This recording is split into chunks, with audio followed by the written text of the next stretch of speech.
بسم الله الرحمن الرحيم الحمد لله رب العالمين والصلاة والسلام على نبي الله محمد وعلى آله وصحبه وسلم أما بعد فسلام الله عليكم ورحمته وبركاته.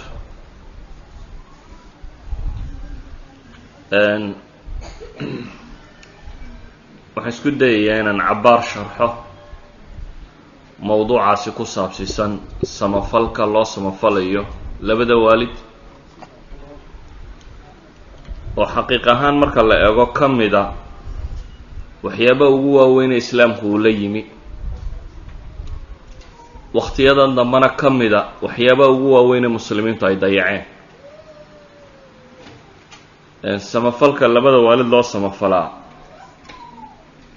ilaahay qur-aanka wuxuu ku tilmaamayaa wacbudu llaha walaa tushrikuu bihi shay-a wabilwaalidayni ixsaana.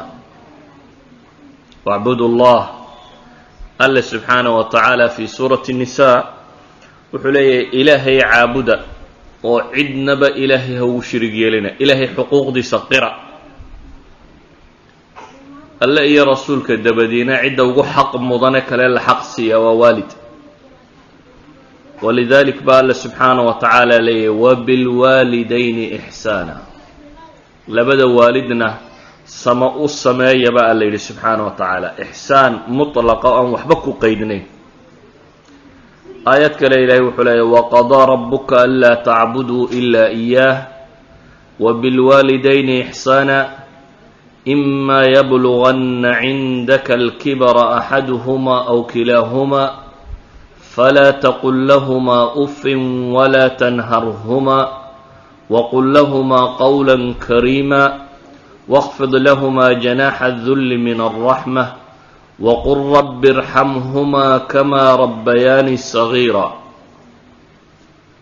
إلهي وحليه وقضى ربك ألا تعبدوا إلا إياه، ألا وحا وحكمي سبحانه وتعالى إن إيدن عابدني سقمو يعد كلي xaqu llahi calaa cibaadih, in keligii la caabudo. mar labaadna ilaahay wuxuu leeyahy wabilwaalidayni ixsaana, labada waalid in loo samafalo.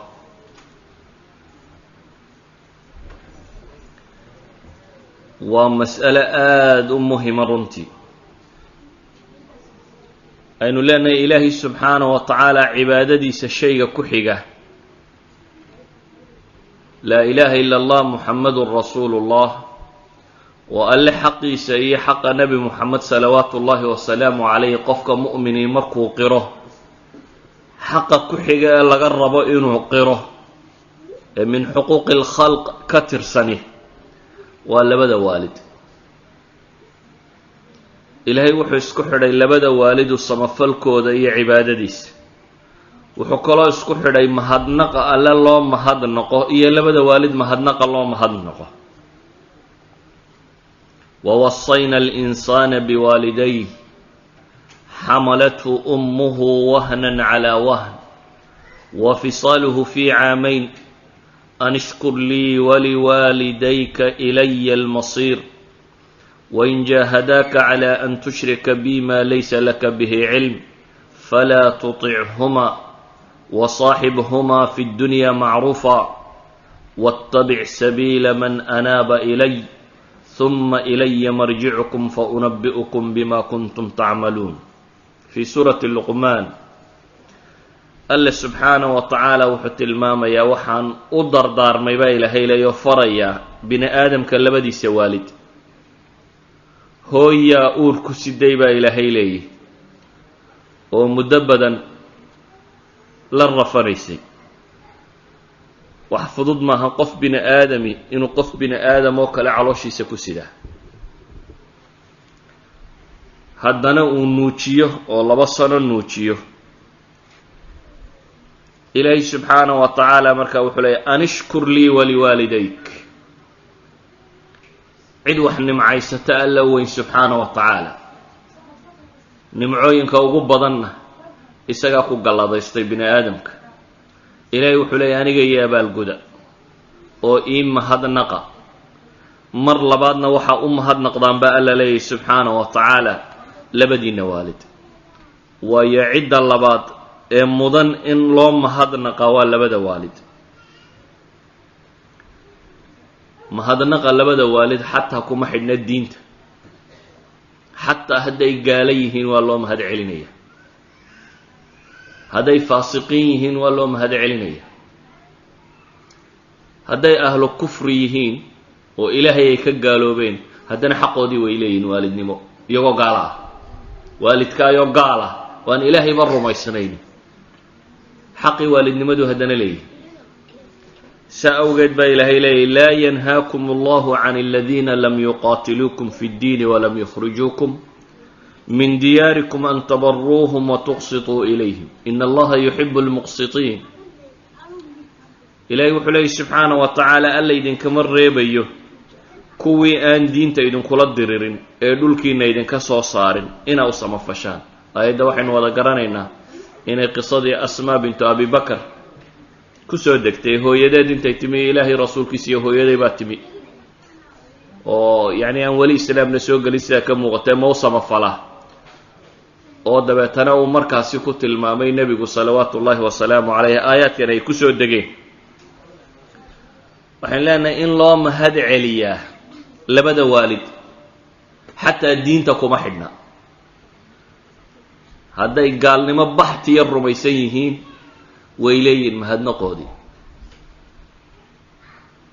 waalidka samafalka loo samafalo waxaad ka garan kartaa qur-aanka ilaahay subxaanahu wa tacaala ambiyadiisa markuu ammaanayo. qur-aanku waa ambiyadu waa tusaalayaashii xayiga, tusaalihii noolaa ee ilaahay subxaanahu wa tacaala u soo diray bini aadamku inay ku daydaan ayaa ambiyada ah, rususha ah. ambiyada qayb ka mida baa ilaahay qur-aanka ammaanta koowaad ama labaad ama ammaanaha ugu waaweyn oo qur-aanka lagu siiyey waxaa ka mid ah inay ahaayeen duul waalidkoodu samafala. maalan nebi yaxyaa ilaahay ka warramaya, yaa yaxya khudi lkitaaba biquwa. ilaahay markuu yaxye ka soo warramo laleeya yaxyow ilaahay kitaabkiisa qaado oo si raganimo ku jirto u qaado, ayaa ilaahay wuxuu ku tilmaamaya sifaadkiisa inay ka mid ahayd wabaran biwaalidayhi walam yakun jabbaaran casiya. wabaran biwaalidayh wuxuu ahaabaa ilaahay leeyahy subxaanahu wa tacaala mid u samafala labadiisa waalid. waa sifo nebi lagu ammaanayo, yacni acmaal nebi qabto wixii nebigu camal uu sameeyey kuwa ka tilmaaman waxaa ka mida baa ilaahay leeyahy wuxuu ahaa nebi yaxya ku labadiisa waalid u samafala. nebiyullaahi ciisa ilaahay ka warramaya wuxuu leeyahy wabaran biwaalidatii walam yajcalnii jabbaaran shaqiya. waxaan ahay buu leeyay mid u samafala hooyadii, isagu hooyo quru lahaaye, allana igama dhigin mid isweyneeyo jabbaara oo shaqiya. nebigii horena wuxuu lahaa mid jabbaara oo caasinimo badan ilaahay igama dhigin subxaanahu wa tacaala. jaburudka ka weyni muxuu yahay qofka insaanka ah oo labadii waalidee dhalay ee soo kobciyey ee xambaaray ee xanjeerka ku siday ee naas nuujiyey ee xaarka iyo saxarada ka maydhay ee intaa soo leekaysiiyey marka uu garan waayo mahadnaqooda jabbaarnimo ka weyni ma jirto. yacni qof kugu leh xuquuq oo weliba xuquuqdiisu ay tahay miduu naftiisa kaaga jaray oo ku dhalay oo ku koriyey oo ku daryeelay oo ku dhowray, haddana aad garan weydo isagoo waxaasoo dhan kugu leh. maxaad u malaynaysaa qof haddaad wanaag maalin u samayso uu ku diido maxaad odhan lahayd? uu wanaaggii kaaga abaalgudi waayo. waxaa kaloo qur-aanka ilaahay ku tilmaamayaa nebi saddexaad oo ilaahay uu ka warramayo acmaasha suuban ee nebigaasi saddexaad uu sameeyey. waa nebiyullaahi ismaaciil. aabbihii baa ilaahay baryo le rabbi hablii min alsaalixiin, ilaa uu kuwa wanaagsan wax iga si. ilaahayna wuxuu leeyahy fabasharnaahu bigulaamin xaliim falama balaga macahu sacya qaala yaa bunaya inii araa fi lmanaami annii adbaxuk fandur maada tara. waalid baa ilaahay qur-aanka kaga warramayaa carruur hore uu waayey. dabeetana akhiiran ilaahay baryay subxaanahu wa tacaala. ilaahay markuu baryo weydiisanaya ilaahay inuu kuwa saalixa siiyo, carruur saalixa. ilaahayna wuxuu leeyahy waxaanu ugu bishaaraynay wiil dulqaad badan. wiilkii uu dhalay markuu soo koray ee soo gaadhay ayaa ilaahay nebiga u waxyooday, riyo loogu waxyooday oo la faray inuu gowraco wiilka kan. wiilkii la yidhi gowrac ayuu u yeedho wuxuu yidhi yaa bunaya inii araa fi lmanaami annii adbaxuka fandur maada taraa. aabbow, ilaahay riyuu igu tusay anigoo ku biraynaya, maxay kula tahay? wa ru'ya alambiyaai waxyi, ambiyada riyadooduna waa waxyi. ilmaha kani waa ilmo si fiican loo tarbiyeeyey, waayo tarbiyada hore waa waxa keenayaba in waalidka loo mahad celiyo. waalidka waxa koowaad ee uu ku mudan yahay in loogu mahad celiyaa waa maxay? waqul rabbi irxamhumaa kamaa rabbayaani sagiira. waxaad tidhaahdaan baa ilaahay leeyahy ilaahu ugu naxariisa labadayda waalid sidii ay ii tarbiyeeyeen anigoo yar. ilmaha kani wuxuu ku jawaabay yaa abati ifcal maa tu'mar satajidunii in shaa allahu min aلsaabiriin. aabbow, yeel oo fal wixii alla ku faray subxaana wa tacaala, anigana waxaad heli doontaa anigoo ka mida kuwa sabray. yacni aabbihii muxuu ugu samafalayaa? inuu gowracu ugu samafalayaa. wuxuu leeyahay dhibba iga mudan maysida haddii arrinku yahay in ilaahay ku faray in lay gowraco, mujarad waa jiifsanayaayo gowrac, waxba dhiba kala kulmi maysid buu leeyahay aabba masaladaasi. waxaan leenahay markaa mas'aladani waa mas'alo aada u weyn. weynaanteeda waxaa kaaga filan in ilaahay ku amray, waxaa kaaga filan in ilaahay cibaadadiisa ku lamaaneeyey, waxaa kaaga filan in ilaahay mahadcelintiisa iyo shukrigiisa ku lamaaneeyey, waxaa kaaga filan in ilaahay ku tilmaamay acmaal ilambiyaa inay ka mid tahay, waxyaabaha nebiye lagu ammaanay ee qur-aanka nebiyadaasi ammaanta loo soo jeediyey inay ka mid tahay. walidalik buu nebigu salawaatu ullaahi wasalaamu calayh xadiidka saxiixeynka ku yaalla wuxuu tilmaamaya, cabdillaahi bnu mascuud baa wuxuu yidhi sa'altu nabiya sala allahu calayhi waalihi wasalam ayu lcamali axabu ila allahi caza wajal. nebigan weydiiyey buu yidhi salawaatu ullaahi wasalaamu calayh, camal la sameeyo maxaa ilaahay agtiisa loogu jacayl badan yahay? nebigu wuxuu ku yidhi alsalaatu liwaqtiha, salaadoo waqtigeeda la tukado, cibaado ilaahay loola yimaado taa u weyn ayaa loogu jacayl badan yahay. waxay nebiga weydiiyeen markaa uma ayu. ibnu mascuud wuxuu leeyahy waxaan ku idhi yaa maxaa ku xiga ka ah? qaala biru lwaalidayn. kaasi waa xaqu llahi subxaana wa tacaala. xaqu lcibaad haddaad doonayso waxa ku xigaa wuxuu yahay biru lwaalidayn, labada aabbiyo hooyo oo loo samafalo. qaala uma ayu, maxaa kusii xiga baa la yidhi ilaahay rasuulkiisiiyo? qaala aljihaadu fii sabiili illaah, ilaahay dartii oo loo jihaatamo, ilaahay dartii oo loo jihaatamo. waxaad dareemi kartaa marka mansilada uu nebigu gaadhsiiyey salawaatu ullaahi wasalaamu calayh axaadiistaasi ka asaxday, labada waalidoo loo samafalo. mansiladaa waxaad ka garan kartaa nebigu salawaatu ullaahi wasalaamu calayh wuxuu tilmaamay nin dadka isaga ka dambeeya ugu fadli badan, taabiciinta ninkii ugu fadli badnaa buu nebigu sheegay. atadruun ninka taabiciinta ugu fadli badan leh waxa uu nebigu sifo uga dhigay, muxuu ku tilmaaman yahay ninka kani? ninkani wuxuu ku tilmaaman yahay taabiciin oo dhan loo tilmaamay inuu u fadli badan yahay, inuu ahaa nin hooyo qura leh oo hooyadii u samafala. walidaalika haddaynu akhrino xadiidka ku yaalla saxiixu muslimka, cumar ibnu lkhadaab ilaahay raalli ha ka ahaadee ayaa wuxuu leeyahay samictu rasuula allahi sala allahu calayhi waalihi wasalama yaquul ina khayra الtaabiciina rajulu yuqaalu lahu uways walahu waalidah wakana bihi bayaad famuruuhu falyastagfir lakum. nebigu wuxuu yidhi salawaatu ullaahi wasalaamu calayh, taabiciinta ninka ugu fadli badan leh, waa taabiciintii oo dhan ninka ugu fadli badan leh waa nin uways la yidhaahdo oo hooyo leh oo barcad oo barasi ay ku taallo oo hooyadiina u samafala ee waxaa fartaan buu nebigu ku yidhi inuu ilaahay dembi dhaaf idin weydiiyo. fii riwaaya xadiidka ka mid ah waxaa la yidhahdaa cumar bin اlkhadaab idaa ataa calayha amdaadu ahli اlyaman sa'alahum afiikum uways bnu caamir. marka ay u yimaadaan waatii jihaadka iyo futuuxaadka islaamigii socdeen, dadkaasi jihaatamaya marka ay u yimaadaan taakulayntii iyo ciidamadii dhulka yeman ka yimi, ayuu wuxuu weydiiyaa cumar, dadkan cusuba imanaya war maydinku jiraa ninkii la odhan jiray uways ibnu caamir nin la yidhaahdaa maydinka mid yahay buu yidhi.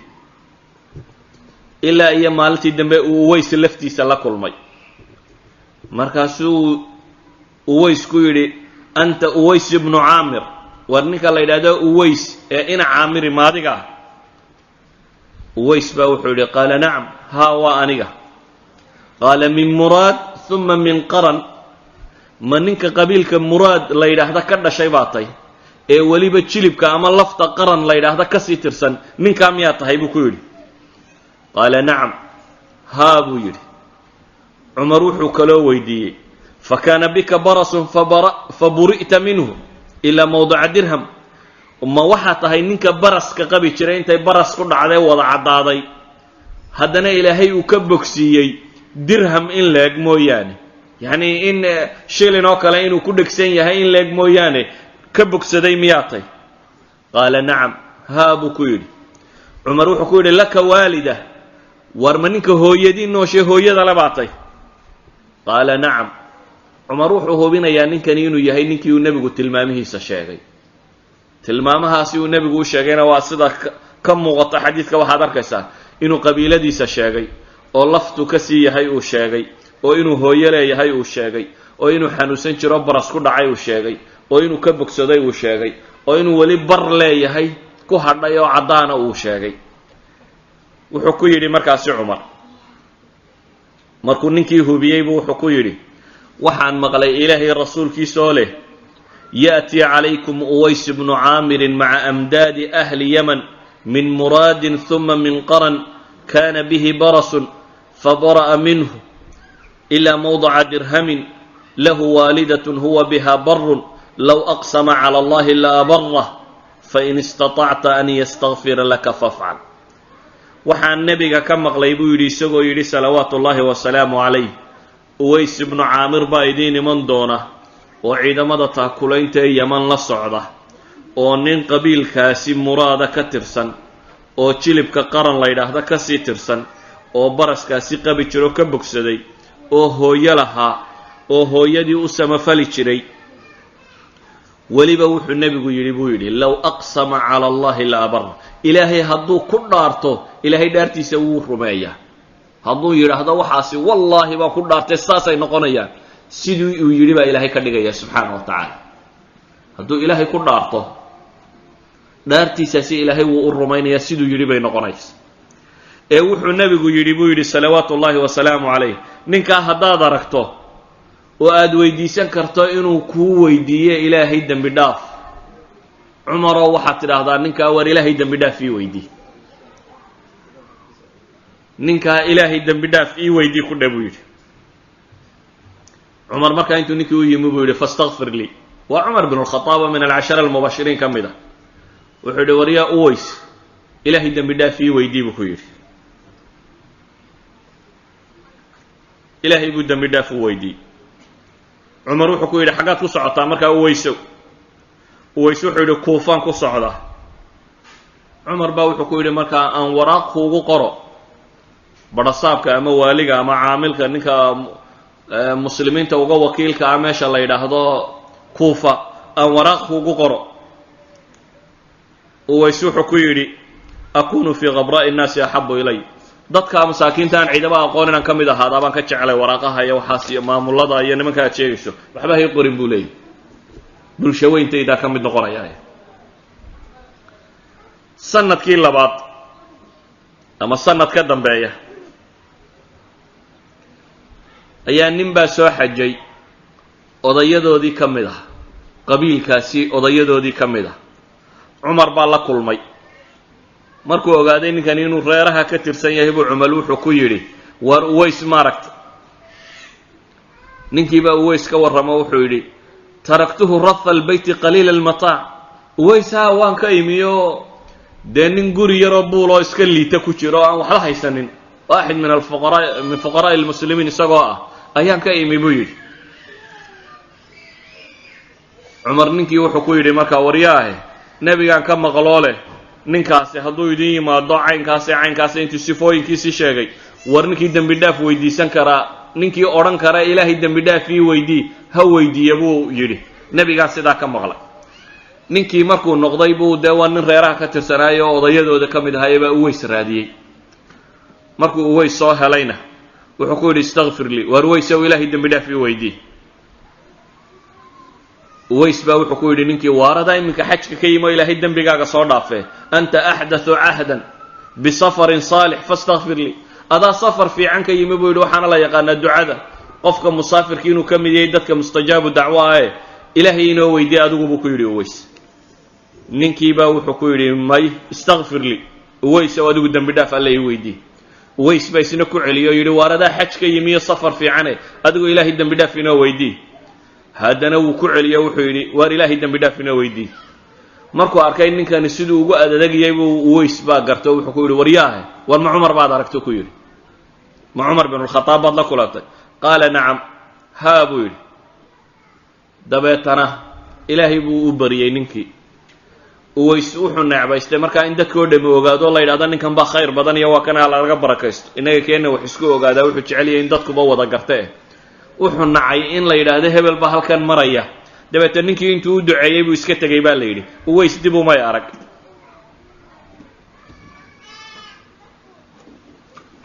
waa iskaga baxay meesha.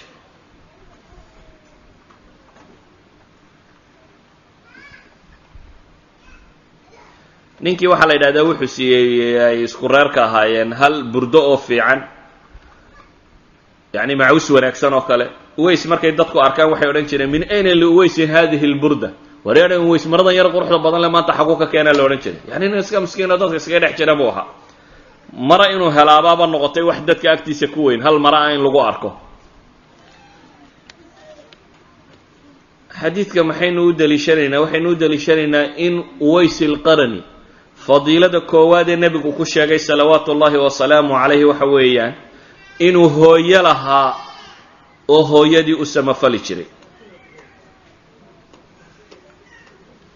idan waalidka samafalka loo sameeyaa waa waxa aad u weyn. mana gudi karno wax kasta haddaad samayso.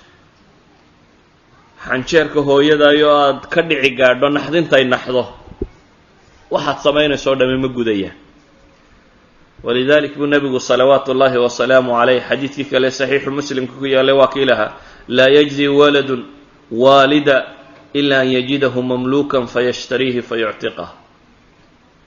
mid la dhalay mid uu dhalay uma abaal gudi karo allahuma ilaa aabbaha ama waalidkaayoo la addoonsanayo addoomaa intaad soo heshay inaad iibsato xorayso un mooyaane. waxaad ka garan kartaa halka ay gaadhsiisan tahay samafalka waalidka loo samafalaa.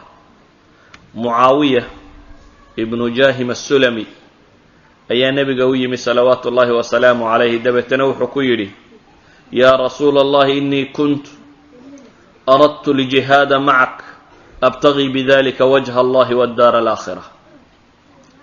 ilaahay rasuulkiisiiyo waxa aan doonayaa buu yidhi inaan ilaahay dartii kuula jihaad galo anigoo wejiga ilaahay dartii uun u samaynaya iyo maalinta aakhira inaan ku guulaysto. nebigu ninkii uu weydiiye wuxuu yidhi wayxaka axayatun ummuk, waar hooga hooyadaa ma nooshay buu ku yidhi nebigu salawaatu ullaahi wasalaamu calayh. ninkii wuxuu yidhi haa. nebigu wuxuu ku yidhi ku noqo oo iyada u samafal. haddana waan dhaqaaqay buu yidhi nebigaan xagga kale kaga imi. su-aashii baan mar kale weydiiyey buu yidhi ilaahay rasuulkiisiiyo waxaan doonayaa inaan jihaado oo adiga kula jihaatamo oo kula galo jihaadka, dan kalena kama lihi, ilaahay dartii uma rabaa inaan u jihaatamo iyo maalinta aakhire inaan guulaysto. su-aashii buu nebigu ku celiyay haddana, war hooyadaa ma noosha? haa buu yidhi. war noqo oo iyada u samafal buu nebigu ku yidhi.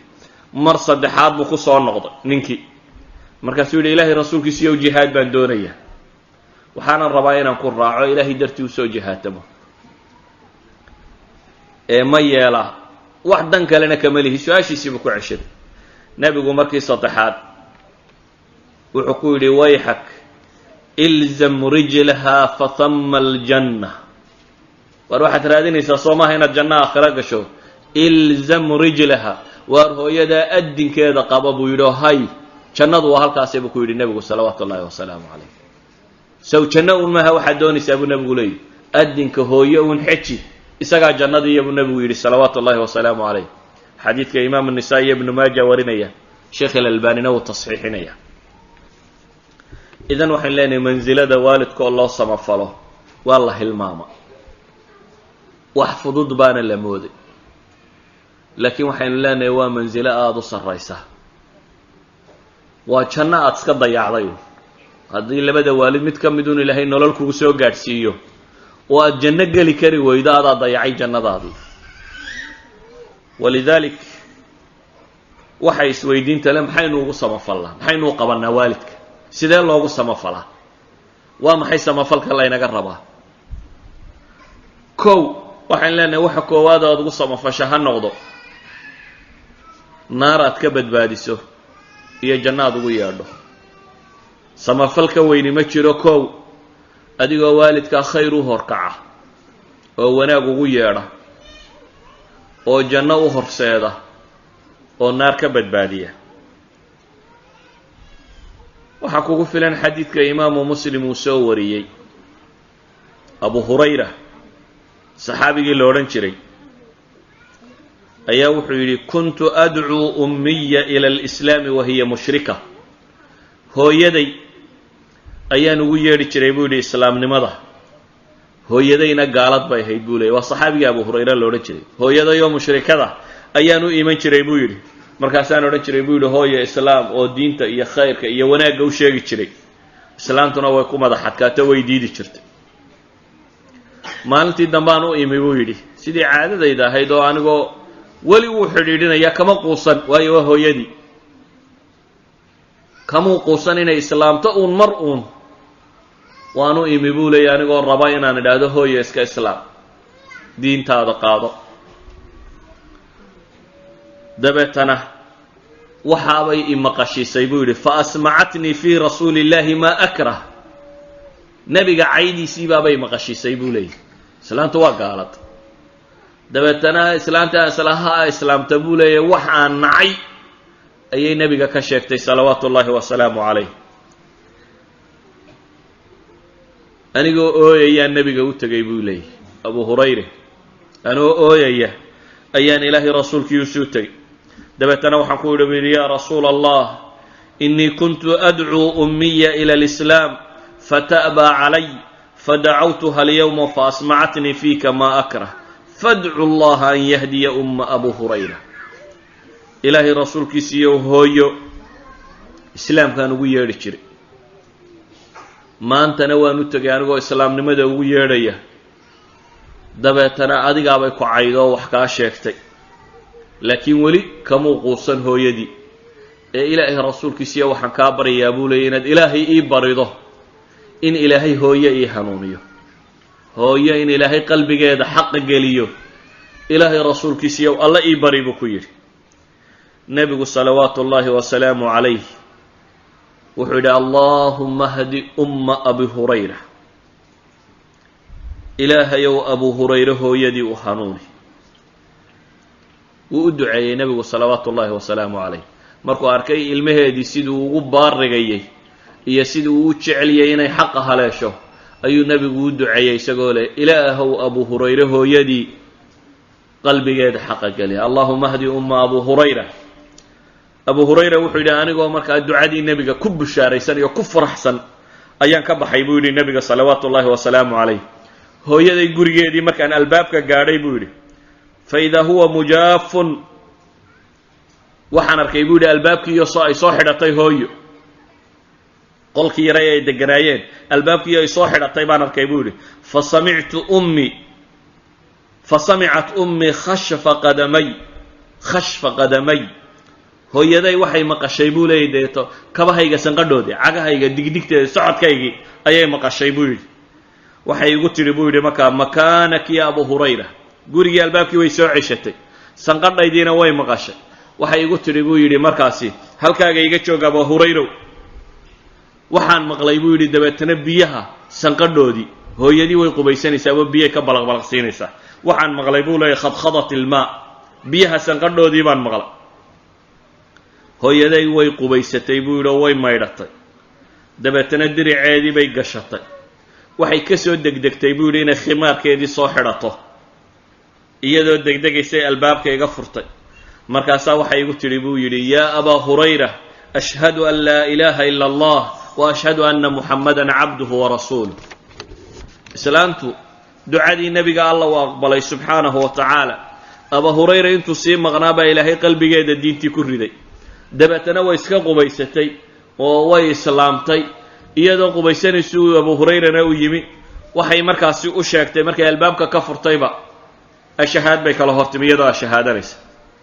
abaa hurayra wuxuu yidhi farxaddii baan haddana dib u carara oo aan ku noqday buu yidhi nebiga salawaatu ullaahi wasalaamu calayh. mar labaad baan haddana nebiga u tegay buu yidhi anigoo ooyaya oo haddana farxad la ooyaya. markii hore nebigu u tegay isagoo ooyaya oo murugo la ooyaya, waan noqday buu yidhi oo haddana anigoo farxaddii ilmaynayo ooyayaa nebiga u tegay buu leeyahy.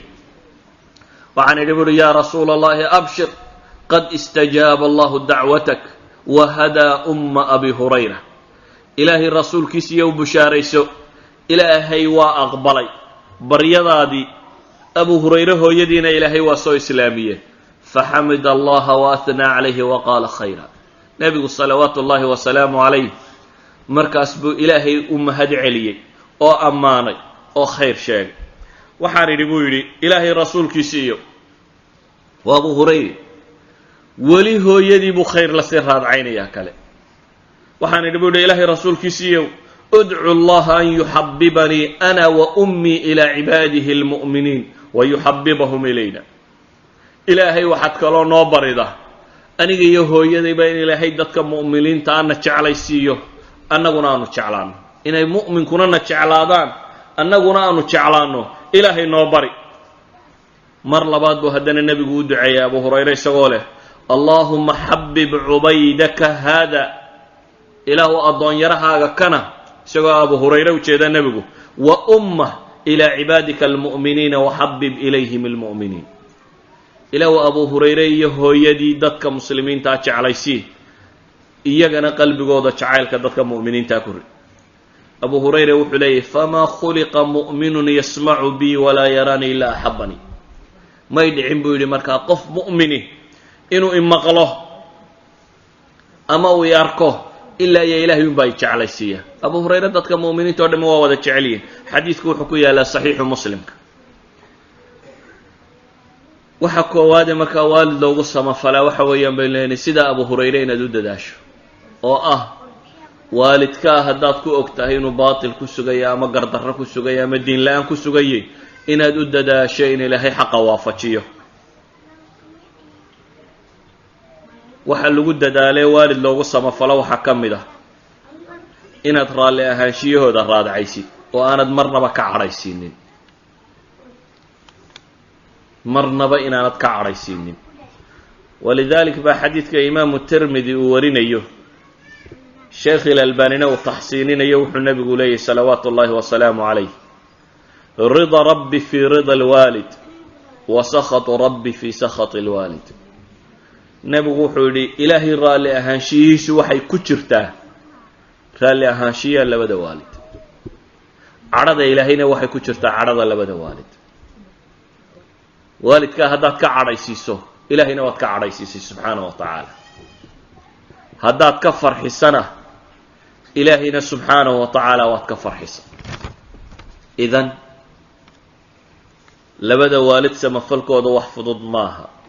waxa kaaga filan xadiidkii nisaa-i warinayay ee uu nebigu leeyahy salawaatu ullahi wasalaamu calayh: dakhaltu ljannata fasamictu qiraa'atan faqultu man haada. jannadaan galay buu nebigu yidhi salawaatu ullahi wasalaamu calayh, dabeetana waxaan maqlay qiraa'a.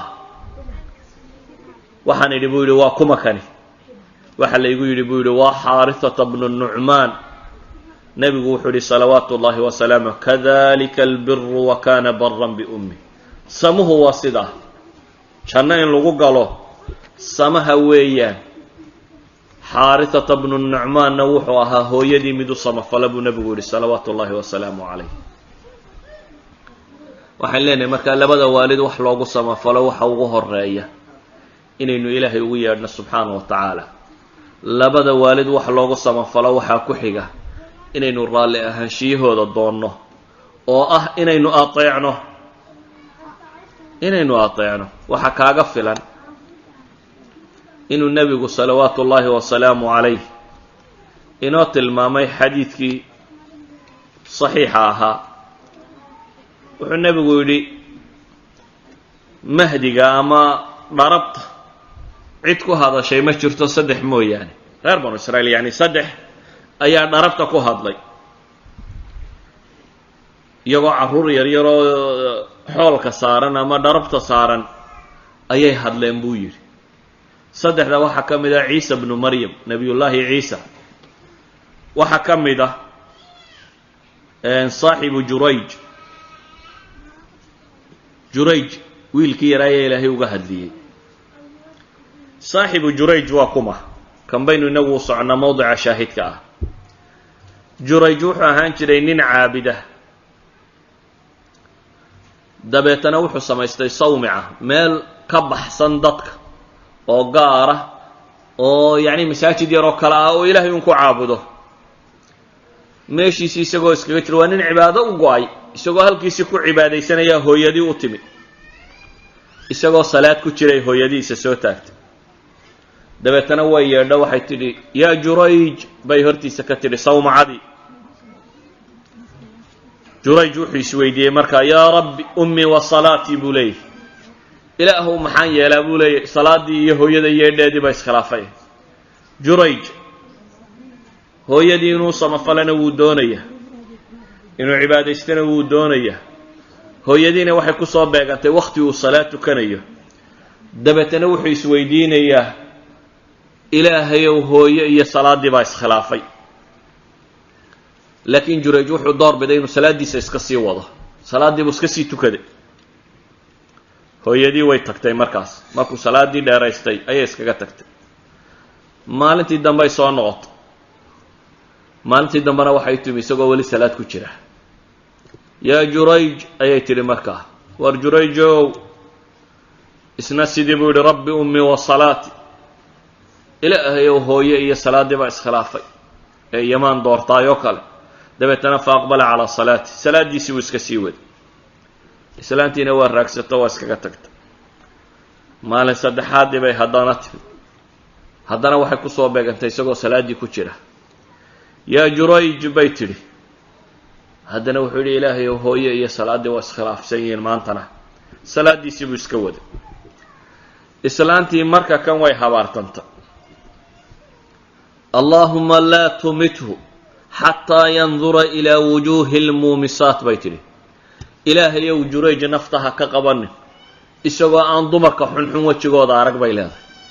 ilah haddaan jurayj fidnaynin aanu dumarka xunxun wejigooda arag, naftu yaanay ka bixin jurayj.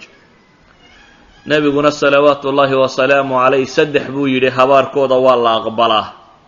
saddexda habaarkooda la aqbalo maxaa ka mid ah? dacwatu lwaalidi liwaladih. waalid ilmihiisa habaaray habaarkooda kuwa la aqbalaa buu ka mid yahay. masaa'ilkaasi soomaalidu way fudaydsataa, gaar ahaan hooyooyinku way fudaydsataa. ilmaha inaad dishaabaa ka ron inaad habaarto. meel daran ka dhac inaad ku tidhaahdo khatar buu yahay inuu meel daran ka dhaco. hoog inaad ku tidhaahdo khatar buu yahay inuu hoogo. waayo hooyada dacwadeedu waa mustajaab. walidaalika hooyadu inay wax habaarto maaha. waalidka dacwadiisu waa mustajaab, inuu ilmaha habaaro maaha. inaad garaacdaabaa kuu dhaanta inaad habaarto. islaantani markaasi way habaartanto waxay tidhi, ilaahayow Jurayj ha dilin adigoon dumarka xunxun wejigooda tusin. reer banu israa'iil waxaa la yidhi ayaa waxay isweydweydiiyeen Jurayj iyo cibaadadiisa iyabaa la isweydiiyey, waryaare bal ninkan Jurayja ka warramaya si uu cibaado badan yahay iyo waa laga warramay.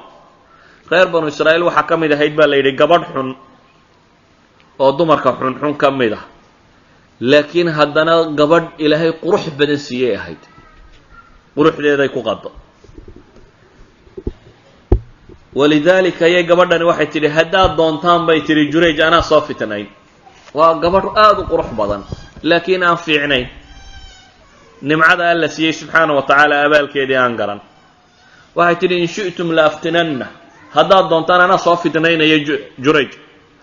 Jurayj bay isu soo bandhigtay baa la yidhi. Jurayj nin caabida buu ahaa, ma eegin haweenayda iyo warkeeda toona uma jeesana, cibaadaadkiisii buu iska wata. maalintii dambay tidhi horta Jurayjka kan maad farsamo u samaysa. nin xoola raaca oo habeenkii sawmacadan Jurayj u hoyda ayay u timi. ninkii bay isu dhiibtay, dabeetana way uuraysatay. markay uuraysatayba intay reer banu israa'iil u timi, qawsaarkii uureeyey may sheegin. intay reer banu israa'iil u timi bay tidhi ilmahan aan caloosha ku sido Jurayj baa dhalay bay tidhi. ilmahan aan sido Jurayj baa iska leh. reer banu israa'iilla markaa waabaa la isku kacay. ilmihii bay umushay. reer banu israa'iilla inta la isku kacay ayaa Jurayj loo yimiyo sawmacadiisii yarayda meesha uga dhisnaydba waa la dumiyey. gebigeediiba dadkii cadhadii makan baa annaga wadaad noo sheeganaya khayr oo meeshii yarayda uu ku tukan jiray gebigeediiba way dumiyeen. markaasaa la garaacay Jurayj oo dadkii tumay. iyadoo la tumayo wuxuu yidhi maa sha'nakum, war maxaa la iigu dilayaa? Jurayj waxba ma oga marka. war maxaa iigu dilaysaan buu yidhi.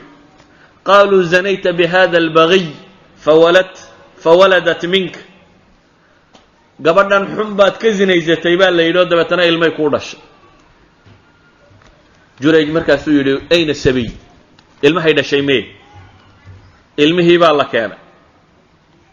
wuxuu yidhi bal idaaya aan tukada wuu iska tukaday. markii uu salaadiisii dhammaystay ayuu yidhi ilmaha igu yeedha. ilmihii baa loo keenay.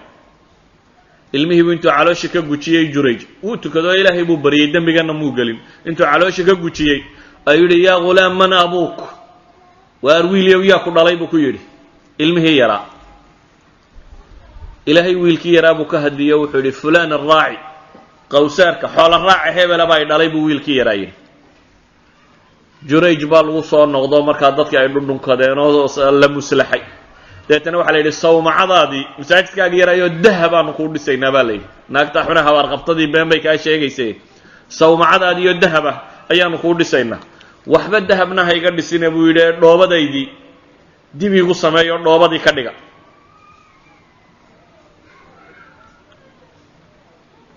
xadiidka maxalu shaahidka quraynu ka soo qaadanaynaa, yacni labada kale qisada waxba u bixi mayno.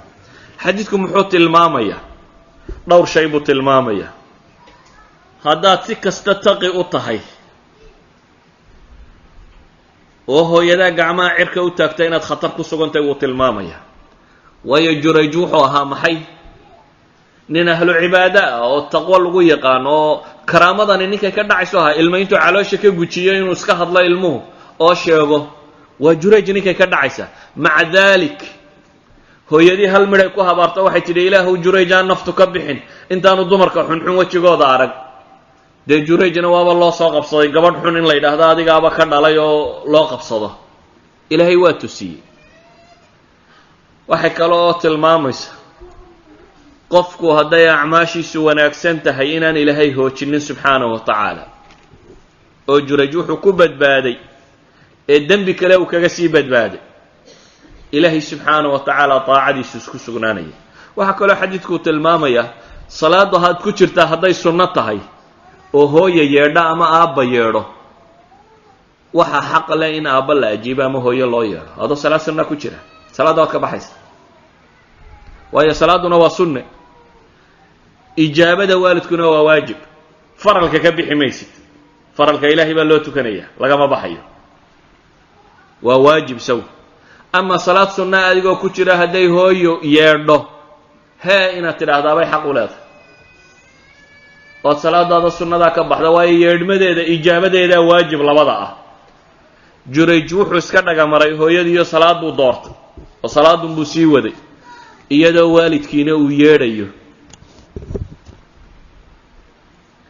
waxaan leenahay waalidka in la ateeco weeyaan xataa walow kunta fii salaati sunna haddaad ku jirto oo ay yeedhaan hee inaad tidhaahdo weeyaan waalidka sida loo adeecaya waxaa kaaga filan xadiidka kale ee imaamu tirmidi uu warinayo ku tilmaamayo xasanun saxiixa axmedna muslimka uu ku warinayo xaakimna intuu soo arooriyo uu saxiixa ku tilmaamayo dahabina uu ku waafaqay laakiin sheekh ilalbani isagu wuu taxsiininaya xadiidkaasi wuxuu nebigu sheegayaa cabdillaahi ibnu cumar baa wuxuu yidhi kaanat taxtii imra'a uxibuha gabadh baan qabay buu yidhi aan aada u jeclaa aabahayna gabadhan aad buu u necbaa kolley wuxuu ku nacay baa jira cumar ibnu lkhadaab cidiis kama nicin aabahayna aad buu u necbaa buu yidhi wuxuu ii faray buu yidhi markaa inaan furo sii daa buu igu yidhi buu yidhi gabadha tan anna waan diiday buu yidhi waa xaaskayga iska furi maayaan ku yidhi buu yidhi nebigaan u sheegay buu yidhi salawaatu ullaahi wasalaamu calayh dabeetana wuxuu igu yidhi buu yidhi nebigu yaa cabdillaahi ibnu cumar talliq imra'atak cabdillaahi ibnu cumarow fur gabadha buu ku yidhi nebigu salawaatu ullaahi wasalaamu calayh abidardaa saxaabiga la yidhaahdo xadiidka kale ee tirmidi uu warinayo in sha allah albaanina uu tasxiixinayo fi targhiib wa tarhiib abidardaa baa nin baa u yimi wuxuu ku yidhi ina limra'atan waina ummiya ta'murunii bitalaaqiha xaas baan leeyahay buu ku yidhi saxaabigaa intuu yimi hooyadayna waxay leedahay fur gabadhan abudardaa wuxuu ku yidhi markaa abudardaa wuxuu weydiinayaa maxaan yeelaa wuxuu ku yidhi nebigu salawaatu ullaahi wasalaamu abudardaa baa wuxuu ku leeyahay nebigaan maqlay salawaatu ullaahi wasalaamu calayhi oo leh alwaalidu awsatu abwaabi aljanna waalidku albaabada jannada ka u sarreeya ama ka u dhaxeeya weeyaan ee fain shi'ta faadic dalika albaaba aw ixfadhu nebigu wuxuu yidhi salawaatu ullaahi wasalaamu calayhi marka albaabadu kaa weeyaan abidardaa markaa wuxuu ku tilmaamaya xadiidka kan nebigoo sidaa le baan maqlaye haddaad doonayso albaabkaa ama ilaasho ama iska dayacday ku jirtaa albaabkaa jannada haddaad dayacaysana aday ku jirtaa haddaad ilaashanaysana adigay ku jirtaa buu tilmaamaya waxaynu leenahay maxaa waalidka loogu samafalaya waxaa loogu samafalayaa baanu leey in ilaahay loogu yeedho waxaa loogu samafalayaa in la raalligeliyo waxaa loogu samafalayaa in la ateeco wax allaaliya wixii aanay ku jirin macsida ilaahay subxaana wa tacaala waxaa loogu samafalayaa baynu leenahay hadday weynaadaan ama gaboobaan in la xanaaneeyo imaa yabluganna cindaka alkibara axaduhuma aw kilaahuma falaa taqul lahumaa ufin walaa tanharhuma waqul lahumaa qawla kariima wاkhfid lahumaa janaaxa dulli min alraxma waqul rabbi irxamhuma kama rabbayaani sagiira hadday labada waalid midkood kugu gabooba ama labaduba baa ilaahay yidhi waxay necbaadaan ha ku odhanin hana dagaalin baa alla leeyi war fiicanoo qura ku dheh u dhimriyo u jilicsanow baa alla leeyi subxaana wa tacaala oo u naxariiso oo waxaad tidhaahdaa ilaahu labadayda waalid u naxariiso sidii iyaba markaan yaraaye taagta darra ay iisoo rabeeyeen ee iisoo hayeen xasuuso baa ilaahay leeya adigaba in calool lagugu siday in lagu waday in xaar lagaa bi'inayey in lagu korinayey in adoo jilicsan aan waxba qabsan karayn in lagu hayay adba taa xasuuso iyaguna hadday noocaa noqdaan hay baa alla leeyahy subxaana wa tacaala iyana waxaa kaaga filan xadiidkii saddexdii nin ee aynu wada garanayna isna saxiix ahaa. saddexdii nina intay safreen iyagoo meel buuramar roob helay ee dabeetana isyidhi godka ka gala ee god galay ee dabeetana godkii ilaahay dhagax buurta ka soo riday ee uu godka ku daboolay. saddexda nin waliba ilaahay buu baryay subxaanahu wa tacaala, camal wanaagsan uu sameeyey buu ku baryay. waxaynu soo qaadanaynaa un maxallu shaahidka. nin ka mida saddexdaba wuxuu leeyahay, ilaahayow waxaad ogay in labadaydii waalid ay waaweynaayeen oo gaboobeen, aniguna haweenayo carruur yaryar aan lahaa, oo aanan iyaga hortood markaan xoolaha soo xareeyo qofnaba anigoo aan wax siinin aan labadayda waaliduun horta wax siin jiray. maalintii dambaa xoolihii safarkii igu dheeraa, yacnii daaqii igu dheeraadoo meel fogaan xoolihii geeyey. dabeetana goor dambeoo habeennimo ah baan soo noqday, caanihii baan u soo lisay, waxaan la dul imi buu leey iyagoo hurda oo hortay gamcay. habeenkii waxaan ku talagalay buu yidhi, waxaan sidhi ha toosini oo ha ka nixini, hurdadooda ha ka nixini, laakiin la ag joogo hadday indhaa kala qaadaan ayay cunno waayin. caanahaan la dul fadhiistay buu leeyahy, iyadoo carruurtaydii yaraydoo ooyeysa ay hareera ay haystaan, oo aananna carruurta iyo waxaasi u dhegdhigaynin, aan isleeyahy horta labada waalid ka horraysi. oo sidaan u dul fadhiyey buu leeyahy, ilaahu waxaad ogtay in waagii ii bariyey. caanuu habeenkii la dul fadhiista u islaha markay baraarugaan aad u dhiibtid, sida iyana u hurdeen ilaahay hurdo caafimaad qabtuu siiyey, waagu iiga baryey buu leeyahy. ilaahay ow camalka adiga daraadda un baan u samaynayay buu leeyahy, ee dhagaxan ilaahu nagaga fayd camalka aanu samaynay. ilaahay dhagaxii qayb buu kaga fayday. saddexdii nine labadii nine kalena nin waliba camal wanaagsan uu sameeyey ayuu ilaahay ku baryo o ilaahay qayb kaga fayday.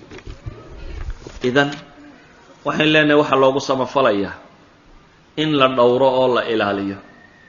waxaa loogu samafalayaa haddaanay waxaysanin in wax la siiyo, in gacanta loo furo, hadyad, nafaqo, biil, wuxuu doonayaaba ha ahaado. nebigu salawaatu ullaahi wasalaamu calayhi wuxuu tilmaamayaa maxay? tahaadu taxaabu. hadyadiisa siiya buu nebigu waa isjeclaanaysaa. waxba haysto odhanin waalidkaa kuuma baahna iyo waxbuu haystaa iyo waa kaas, waa masalo kale. waxa iska haysto iyuu kuu baahnaanin. nebigu laakiin wuxuu ku leeyahy salawaatu ullaahi wasalaamu calayh, tahaadu taxaabu. hadiyaysa siiya buu nebigu leeyahy, waa isjeclaanaysaa. asmaa bintu abi bakar waatay lahayd, ilaahay rasuulkiisiiyo hooyaday baa timi, wa hiya raagibatun aw raahiba afaasiluha, ee ma xidhiidhiyaabay ku tidhi nebiga. qaala nacam buu nebigu yidhi salawaatu ullaahi wasalaamu calayh, xadiidkii bukhaari. xataa hadday kaafiriin yihiin biilka way leeyihin. haddaanay waxba haysanoo ay kaafir yihiin, gaalo yihiin, way kugu leeyihiin nafaqada. waxaa kaaga filan xadiidkii abi daawuud iyo ibnu maajah ee sheekh alalbani uu tasxiixinayey, ee uu nebigu yidhi salawaatu ullaahi wasalaamu calayh, jaabir ibnu cabdillaha wuxuu yidhi, nin baa nebiga u yimi oo wuxuu yidhi, ina lii maalan wa walada wa ina abii yuriidu an yajtaaxa maali.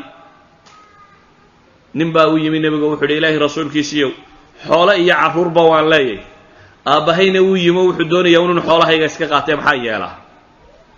yani wuxuu leeyahy xoolana waan leeyahy, reerna waan leeyahy, nin dhaqan baan ahay, aabahayna intuu iska yimi unbuu doonaya inuu xoolahayga qaato, ee maxaan sameeyaa?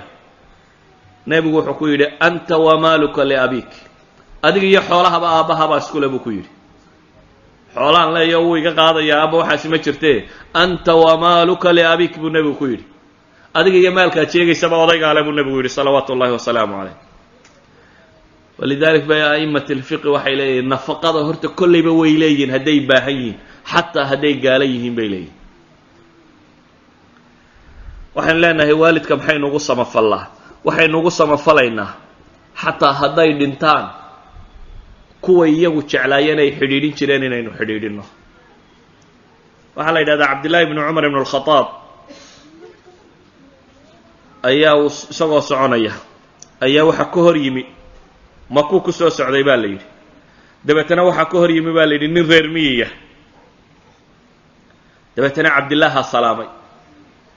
markuu cabdillaahi bnu cumar ibnu khadaab ninkii reer miyiga aha markuu salaamay, ayuu dameerkiisii uu fuushanaa buu uga daadegay. markaasuu yidhi, war dameerkan fuul. markuu dameerkii saaray ayuu cumaamadii uu xidhnaana cabdillaahi u soo rogay. markaasuu yidhi, cumaamadana xidho. cabdillaahi waa nin saxaabiyo weyn, ninkanina waa nin reer miyiyo meeshiisa baadihiisa iska marayay, waddaduunbay ku kulmeen. cabdillaahi dameerkiisiina waa siiyey, cumaamadiisiina waa ugu daray. raggii cabdillaahi la socday ee dee garanayay ninkan saxaabiga ee jaliilka ah ayaa waxay ku yidhaahdeen, ibnu dinaar baa wuxuu yidhi faqulnaa lahu, waxaanu ku nidhi aslaxaka allah inahum alacraab wa inahum yardawna bilyasiir. cabdillaahi oo ilaahay ha ku suubiye, ninkani waa nin reerbaadiyuna in yarunbay ku qancaane, maad wax yarun iska siisid, yacni intaasoo ku qanci lahaye, maxaa dameerkii iyo cumaamadii iyo waxaagiiba isugu darta? waa nin reermiyo wax yar haddaad isaga tuurta bay leeyihin, wuu qanci lahaaye waxaan oo dhan maxaad u siisa? cabdillaahi markaa wuxuu leeyahy muxuu ninkan wax u siinaya? ina abaa haada kana wuddan licumar bn اlkhطaab wa inii samictu rasuula اllahi salى اllahu alayh wali wasalam yaquul ina abara اlbir silaة اlwaladi ahla wudda abiih rawaahu muslim. xadiidku saxiixu muslim ku yaalla. cabdillaahi bnu cumar wuxuu yidhi war ninkaan aa arkaysaane reer miyigaa aabbihii ayaa wuxuu ka mid ahaa dadku cumar jeclaa. aabbahay baa aabbihii jeclaa buu leeyahay, maaha ninkan anigu waan garanayaa iyo si kalaanu isugu nimi maaha. wuxuu leeyahay ninkan aabbihii odaygii dhalay iyo aabbahay cumar binulkhadaab ahaa. cumar binulkhadaab dadku jeclaa buu ninkani ka mid ahaa buu yidhi aabbihii. waxaanan maqlay buu yidhi nebigoo yidhi salawaatu ullaahi wasalaamu calayh ina abara albir, sama la sameeyo ka ugu fiicani waxaa ah buu nebigu yidhi silatu lwalad ahla wudda abiih, ilmaha oo xidhiidhiya aabbihii dadkii uu jeclaa. marka yacni samafalkan cumar u samaynaya waxaa ka mid ah cumar binulkhadaab aabbihiiya, waxaan ugu samafalayaa buu leeyahay dadku isagu jeclaa inaan xidhiidhiyo, maadaama nebigu uu leeyahay wax loogu samafalo waxa ugu fiican kuwaas.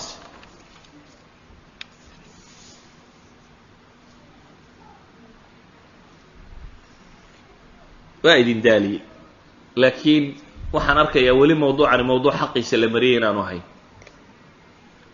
waxaan leenahay wax loogu samafalo waxa ugu roon waalidku intay nool yihiin in saa loo xidhiidhiyo, hadday dhintaanna kuway xidhiidhin jireen iyo kuwii ay jeclaayeenba in loo xidhiidhiyo, in loo duceeyo hadday geeriyoodaan. waa kuu nebigu yidhi salawaatu ullaahi wasalaamu calayh xadiidkii saxiixu muslimka ku yaalay idaa mata bnu linsaani inqataca canhu camaluh ila min halaath. insaanku hadduu dhinto camalkiisu waa xidhmaayo, kitaabkiisu 3 mooyaane: sadaqo jaariya oo uu ka tegey, cilmi la intifaacsado uu ka tegey, aw waladin saalixin yadcu lahu buu nebigu yidhi, ama ilmo fiican oo uu ka tegey oo u soo duceeya. samafalka waalidka loo maro markaa waxaa ka mid a inaad u ducaysid.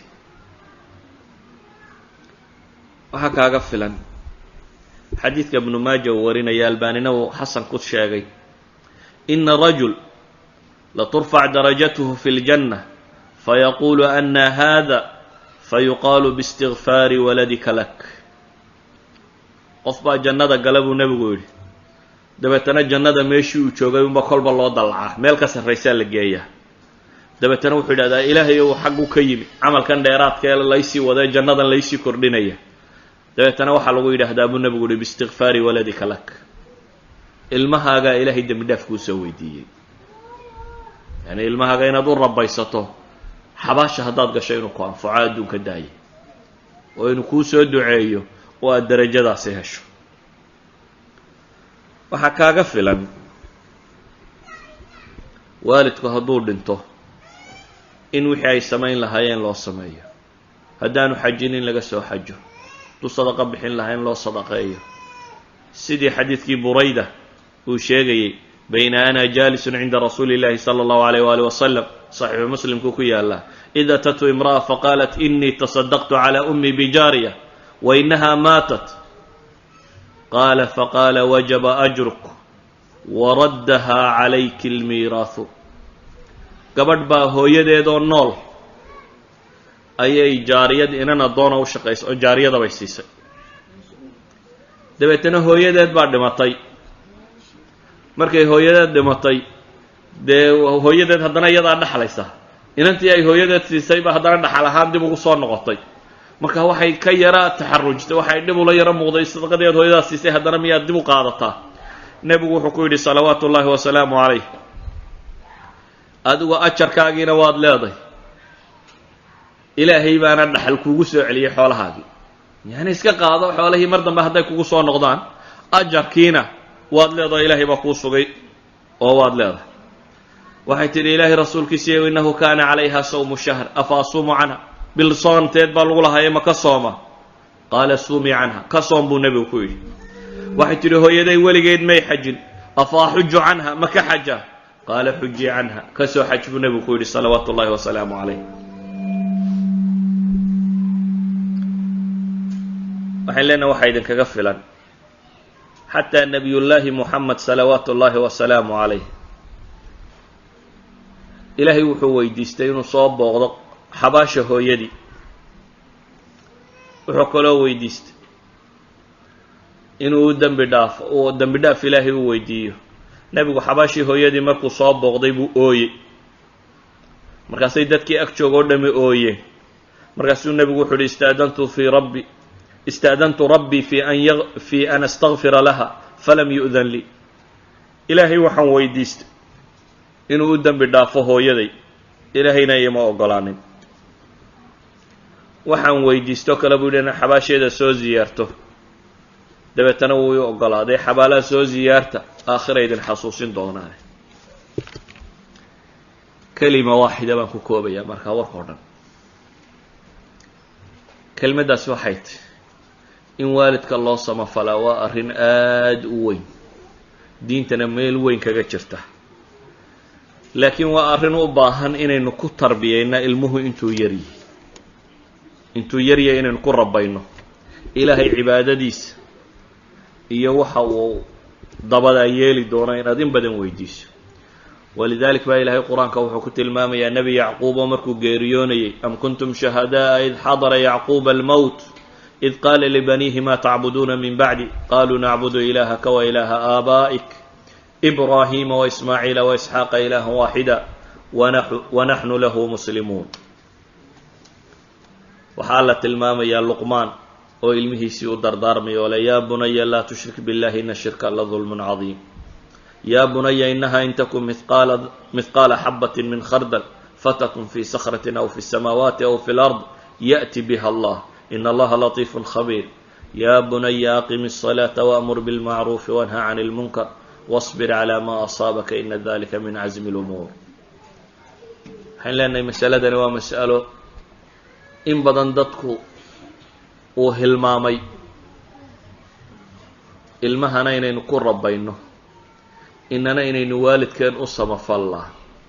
waxaan leenahay waa waxyaabaha ugu waaweynee diinta ka mid a, waana waxyaabaha uu qofka muslimka ay kaga gedisayeen dadka kale.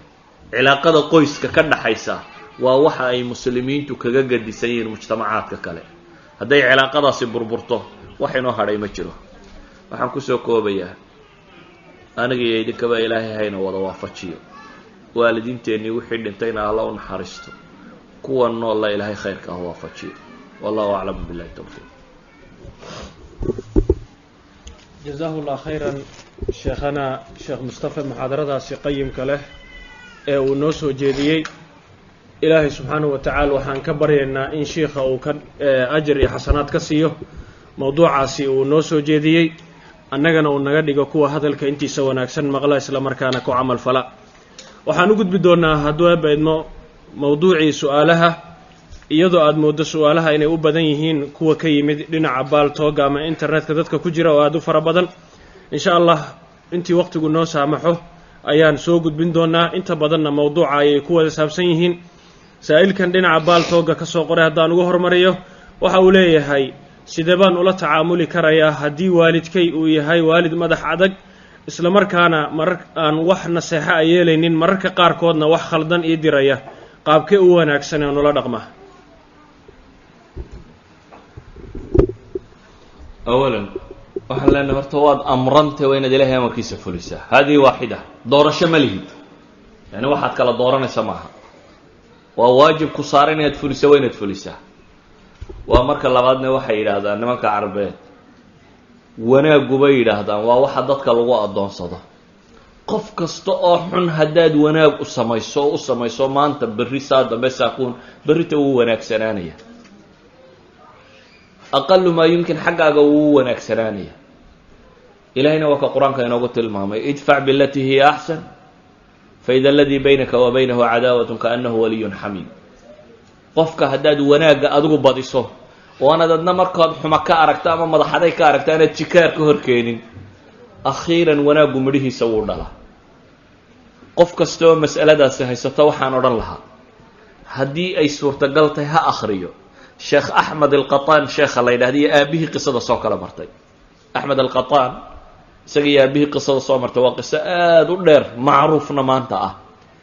waa qiso ku saabsan aabihii intaa uu isagoo dhibi ku dhacday oo uu xanuunsaday oo uu dabeetana curyaamay oo bacadkaas uu ooli jiray khaliijka a aragteena kulul oo qolo mubashiriini ay qaadatay oo ay daweysay oo islaamka iyo dadkaba ay necbaysiyeen oo fogeeyeen. inankiisiina uu markii dambe wadaad noqday, dabeetana aabihiisi uu usoo kaxeeye uu garan waayey. wax kastana uu isku dayo odaygu madaxday muslimiintan iyo waxaan oo dhan uu nacay, waayo intuu baahday baa la nacoo la tuuray oo uu curyaamo cadceedda la dhigo oo ku suuxsanaan jiray waddooyinka. laakiin isna maalintii dambe uu jaanis helay, ilaahay uu siiyey. odaygiibaa mar dambe u xanuunsaday. haddana markuu qisada ka sheekaynayo runtii haddaad akhrido waad ooyeysa, isagoo sheegaya sacabadiisa inuu saxarada kaga guri jiray, labadiisa sacab inuu saxarada kaga qaadi jiray. yacni qisada haddaad akhrido waxaad dareemi karaysaa runtii wanaaggu qofka inta uu bedeli karo. si kasta uu madax adagiyey oo uu fog yahay, wanaaggu hadduu xad gaadho inuu isaanka dhanka kale u kaxaynayo. waxaan leeyahay waalidka mar koowaad waad amrantay oo ilaahay baa ku faray inaad u samafasho. marka labaadna adaa lagaa rabaa xeelad kasta inaad marto oo aad samo ugu samayn lahayd. haddii adiga dhaganuglaantaada iyo wanaaggaagu ay u badatana si kasta uu qallafsan yahay inuu kuu soo dabca la arki doona. ilaahayna u bari subxaana wa tacaala ee u tala saaro. camal kastoo aad u taag weydo cidda loo baryaa ee loogu tiirsadaa waa alle subxaana wa tacaala. haddaad ilaahay ku tiirsato ilaahayna wuu kuu gargaarayaa subxaana wa tacaala. wallahu aclam. su-aasha iyadana halkan laga soo qoray markaan doorkan siiyo waxaa saa'ilkan uu leeyahay ama gabadha soo qortay, hooyaday ayaa joogtaa wadamo hooyaday ayaa jirta oo maqan, walaalahayna waxay joogaan waddamadan. marka iyagaa biila hooyaday, anigana waxaan biilaa reerka ninkayga. marka labadiina iskuma awoodno. iyaduna waxay isaga baahan tahay in wax dheeraada loo diro oo waxay ku leedahay qaraabaan leeyahay. marka mar haddii la biilo anigiinaan awoodin ma ku dambaabaya? hooyaha la xisaabtamina u samafal. samafalku wuxuu ku xidhan yahay waxaad awoodo, laakiin ha xisaabtaminoo hays odhanin walaaladaabaa wax siiya adigu. adigaba miyaanay ku dhalin, maxaad walaaladaa ugu eegaysa maadaanay hooyada ahayn? waxaan taa uga jeedaa bini aadamka haddaad xisaabtan wax soo geliso tiraa qofkan intanaa soo gashay anna intan bay soo gasha, mid intaydu soo gasha halkan wax siiye aniguna halkan kalean wax siin karaa. kuwaad siisana waad siin kartaa. hooyadaana ma waayeysid mar aad wax u tuurto. haddii walaalada ay khayr qabayaalyihiin oo biilkeeda ay kaa dul qaadeen, dee gacmaha ha xidhanina adiguna hooyada saad kale wax u siin kartaba wax u sii. hadalka waxaan kusoo koobayaa hooyadaa marnaba yay kaa cadhoonino. xataa haddaad wax u weydo qanci. alkalima tayiba, yacni nebigu wuxuu ku tilmaamay hadalka fiicani inuu yahay sadaqa inuu yahay. waalidkaa isba qof waalan maaha, waa qof macquula, waad qancin kartaa. idan waxaan leeyahay marnaba hooyada ayay wax kaa tirsaninu, ama xoolasii ama qanci ama la xidhiidh ama saa doonayso, hooye marna ayay kaa tirsanin. wallahu aclam. saa'ilkanina waxa uu leeyahay dhibaatooyinka had iyo goor ka dhex taagan qoysaska Yurub waxaa u sababa iyadoo ay reerka soo dhex gasho arrimo ku saabsan gabadha qoyskeeda khuseeya iyo qoyskan hadda ay leedahay oo ah ninkeeda ama reerkeeda arrimo khuseeya. marka gabadhii keebay dooranaysaa? ma inay raalli geliso ninkeeda oo arrintan hadday tahay arrin guriga ku burburayo, mise inay tixgeliso arrinta qoyskeeda? macnaha arrimahaas ayaa ugu badan bay leedahay. marka faahfaahin. horta asalku waxa weeyaan waalidku marka hore xuquuqdaynu ka warrannay bay leeyihin, laakiin inanta ay dhaleen can tawcin markay nin ku wareejiyaan iyagaa aqbalay qayb ka mida daacadoodii inay uga tanaasulaan ciddan ay siiseen. waalidka iyo ninka awaamirtoodu hadday iskhilaafto waxa horeeya awaamirta ninka fi shariica. laakiin waxaan leeyahay haddaad adigu gabadh soo jeeda tahay isma khilaafin kartidee waad iswaafajin kartaa. ninkuna waa ninkaagii iyo carruurtaadii iyo reerkaagii, waalidkaana waa waalidkaa. idan adiga iyo kartidaabay ku xidhan tahay labadan saad isu waafajinaysa aanad isaga horkeenin masaalixdooda. waxaan kugula talinayaa markaasi reerkaagana ha duminin oo wixii duminaya ka ilaali, ateec ninkaaga. laakiin xataa haddaad adigu jajabantoo ninkaaga u jajabantoo u fiican tahay waad ka dhaadhicin kartaa. haddii wax dheeraada ay jiraan inuu waalidkaaga siiyo waad ka dhaadhicin kartaa. gabadh aan ninkeeda hanan karini ma jirto, gabadh aan doonayn mooyaane. yacni inaad adigu doonayn inaad hanato mooyaane cid aan ninkeeda wax ka qaadi karin ama hanan karini ilama aha inay jirto. idan waxaan leeyahay kow, ninka inaad khilaafto diintu kuma farayso, waalidka inaad khilaaftona diintu kuma farayso. labadooduna in sha allahu tacaala in colaad la dhex dhigo ma bannaana. adigaa labadaba u dhexa, hamsatul wasliga adigaa ah. waalidkaana isku day inaad raalli geliso, gurigaagana ha duminin. wallahu aclam. su-aashan iyaduna waxa ay leedahay saa'ilkan uu soo qoray, waalidkay waxa uu sameeyaa oo aan ku ogahay qaar ka mida dunuubta waaweyn, haddana ugama nasteexayn oo waan ka baqayaa inaan uga nasteexeeyo. marka arrinta horta ma ku dambaabayaa? sideese uga nasteexayn karaa in waalidku uu faraha kala baxo dembigaasi waaweyn? waalidka oo aada arkayso inuu cadaab ku sii socdo, qof bini aadam oo hortaada ku gubanaya haddaad aragta maxaad yeeli lahayd? dab ku baxayo. qof iminka ololaya hadduu kaa soo horbaxo maxaad yeeli lahayd? yani waxaad u ordi lahayd un saad u baktiinayso, socankaa maaha. haddaad adigu weydo tamar aad ku baktiisa maxaad yeeli lahayd? ugu yaraan fire fighterskiiya wuxuunbaad dalban lahayd, qolada dabdemiska iyo cid kalunbaad u yeedhi lahayd oo dabka demisa. waalidkaa haddaad adigu cabsato aad si leedahay mala adiga wax kaa dhegaysan maayo maa caynkan, dee nasteexadu way badantahe cid kale u dir, culammada ag joogta u dir, adeeradaa u dir, dadkii kale awowyadaa u dir, dadka kale tolya qaraabadaa u dir. yacni qasab maaha kelmaddu inay adiga afkaaga ka soo baxdo, laakiin waxaa loo baahanya inaad gaadhsiiso oo aada u naseexayso oo maalinba si aada ugu sheegto. haddii cid kale aad u diri karto aad u dirto, culamo haddaad u diri karto aad u dirto, haddaad cajilado u diri karto iyo wuxuu dhagaysan karo adigu toos ba ha u odhan ina u samee. haddaad adigu toos u odhan karto inaad u naseexayso, waxaan leenahay haddaad adigu rabto inaad waxaa joojiso biidni illaahi tacaala ilaahayna aada barido, ilaahay wuu kuugu gargaaraya. qasabna maaha inaad tidhaahdo aabow zinada jooji ama waxaa jooji, qasab maaha. laakiin waxa weeyaan asaaliib aad u marto waa yimaysi. haddaad hawshaasi qaadato inaad wax ka qabato, insaanku waxa uu ku talagalay inuu sameeyo. yurub waa wada nimi, cidinayna ma casuumin markaynu imanayni. waad ku talagashay inaad timaaddo, hawshu meel kasta ha kaa ridiyo, meel kasta ka soo wareega, akhiiran waa timi iyadaan dowladina fiisa ku siin, cidina ku siin. waxaan uga jeedaa qofku hadduu wax go-aansado inuu sameeyo wuu samayn karaa. waxaad u baahanay baan leeyahay markaasi dee waddooyinka aad u mari karta aabbaha inaad waaniso ama waalidka inaad wax u sheegtaa way tiro badan tahay. waddooyinkaa tirada badan le mid kasta ooba raac oo isku day inaad khayrka gaadhsiiso. gabadhani waxay leedahay maadaama la yidhi raggii ha la adeeco, hadduu ninku yidhaahdo adiga iyo carruurtaadaba ma arki kartaan waalidka, arrintaa maxay noqonaysa?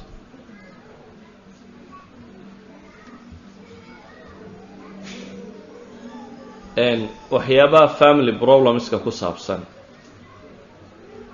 inta badan waxaa laga yaabaa inay keento mashaakil kale ay sabab u tahay.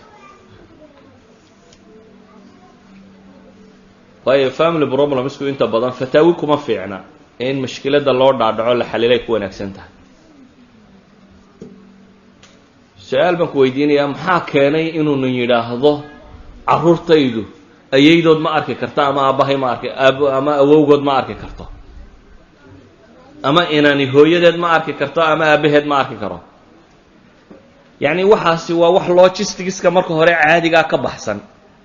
waa inay jiraan markaa wax kaloo kalifaya oo waxa kan sababay haddaabay jirto waa inaad isku daydaa markaa waxan kale waxan keenay asbaabta waxan keentay inaad xallisho haddii asbaabtaasi meesha ay ka baxdo may dhacdeen in la yidhaahdo carruurtu ma arki karta ayaydood waayo ayaydood waalidkood bay ka mid tahay ama awowgood ma arki karaan in la yidhaahdo marka waxaan uga jeedaa uun cilladu u malayn maayo aniga say igu muuqato cilladu inay tahay waalid lama arki karee cillo kalea jirta oo aan laysu sheegin cilalka kale reer ways wada og yahaye ha la xallilo waalidka in la arkaa marka waa fududaanaysaa wallahu aclam jazahu llah khayran shiikhu waa sida u sheegay su-aalaha ku saabsan family problemka ah ee noocyadaasoo kale ah waxaa habboon in si gaara loo soo gudbiyo hadda maalan su-aasha odhanaysa aabbahay iyo hooyaday waa isfureen uuna ii diiday inaan hooyaday arko dabcan waa jawaabtaa sheikhay raacaysaa haddii ay jirto sababta uu kugu diiday inaad soo caddayso markaa kadib wixii talo laga bixin karo insha allah gabadha su-aashan soo qortay waxay leedahay carruur yaryar oo agoon ah oo aabbahood uu ku dhintay dibadda laakiin ayagoo halkan Finland ay joogaan hanti uu leeyahaa odaygu oo sida guri oo kale ah maadaama halkan ay joogaan oo yaryar yihiin miyaa loo sadaqayn karaa maxaa loo sadaqaynaya hanti uu lahaa guri sida guriga oo kale hantida dee dhaxal bay gashaa cidda dhaxal kala iskale odaygii ma leh adigu waxaaga u sadaqadee laakiin dhaxalkan dee qof baa iskale kale ama ha yaraada ama ha weynaada ama intuu doonaya ha lekaade qofna wixiisa qof kale kuma tasarrufo odaygii hadduu dhintay hantidii uu ka tegey ciddii lahayd ayuunbaa tasarufkeeda le marka adigu haddaad qayb leeday qaybtaada adigu sadaqe haddaad doonayso aad qof weyn tahay de ama carruurta yareer qaybahooda markay weynaadaan iyagoo ama ha sadaqadeeyaan ama ha cunaan laakiin lagama bixin karo agoonta waxayda cid kale lama siin karo waa xuquuqdeedii waa sababtaan idiin leeya intaydan dhiman wax sii sadaqadaysta hadhow qolo kale ay yeelanayse gabdhahanina dhowr su-aalood isku mid ah oo ku saabsan arrintii in laga xajiyo waalidka waxay leeyihiin ma shardi baa marka hore inaan anigu soo xajiyo intaanan ka xajin mise anoon xajin lacagtii waan ka bixin karaa si waan u diri karaa macnaha inay soo xajiyaan kollay nebigu salawaatu ullaahi wasalaamu caleyh nin buu maqlay leh labayka can shubrama sheegaya nin xajayoo leh labayka can shubrama markaasuu nebigu yihi war shubramahana muxuu ahaa markaasuu yidhi waa walaalkay adigu ma xajtay buu yidhi may buu yidhi xaji awalan can nafsik buu ku yidhi adigu taada ka xajorto asalku waxa weeyaan waajibka ah hadduu adiga waajib ahaan kuu saaraya waa inaad fulisaa bacda dalikina ciddii kale waa inaad ka bixisaa saasay culammadu yidhahdaan wallahu aclam isla su-aashan middaa daba raacsan hooyaday xajkay u socotay tigirkiyadu u go-an yahay ayay gaari raacday kadibna gaarigii baa la gadoomay oo way dhimatay marka xajkeedii miyuu u jiraa mise waa in laga xajiyaa weli maadaama ay dhimatay iyadoo niyeysan ilaahay waxaan rajaynaynaa niyadeeda saalix horta inuu janno ku geeyo xajku laakiin dee marka la gaadho meelna waa lagu furan karaa qofku ku xallilooba meelina dee waa halkan sokoo weli maad gaadhine niyadii unbaa kuu xidhnayd oo dee mabaad ixraaman marka haddaanad weli ixraaman maad xajin laakiin insha allahu inaan niyada ilaahay u qabsan baynu jecelnahay haddaad ka xaji kartana ka xajo wallahu aclam saa-ilkan waxa uu leeyahay waxaad ku xustay waa dhinaca baaltooga in uways ninka la ohan jiray ee nebigu sheegay calayh isalaatu wasalaam marka suufiyadu waxay yidhaahdaan waa uwayska soomaalidu oo ziyaarato marka shiikhow arrintaa ma naga yara jaahil bixin kartaa si aanay dadku khalad ugu fahmin uwayskeenna waxaan idin weydiinaya qabiilada muraad la yidhahda ma ka tirsanaa reer qaran ma ka sii ahaa baras ma qabay ma ka bogsaday barastoo bari ma ku taallay hadduu ilaahay ku dhaarto ilaahay ma u rumayn jiray yacnii uwaysku dee magac lama sheegine in caamir ma la odhan jiray uwayskeenna yani nebigu wuu sheegay uwayskani inuu yahay inuu nin reer yamaneeda yahay oo qabiilka muraad la yidhaahdo ka tirsan uu yahay oo lafta qaran la yidhaahdo jilibka qaran la yidhaahdo uu kasii tirsan yahay oo uways ibnu caamir la yidhaahdo nebigu yacni astaamuu sheegay waa iska khuraafa nin soomaaliyeed oo soomaaliya joogay inuu yidhaahdo aniga ninkaasi ah iyadu wax jirta maaha yani kan waa la yaqaanaa ninkuu ahaa taariikhdana wuu soo maro horuu soo maray maaha mid dambe oo qarnigii 14 imanayey cahdu saxaaba ayuu imanayey waana kuwa ay cumar iyo la kulmayeen ee ka warramayeen marka wax isku qaldami kara maaha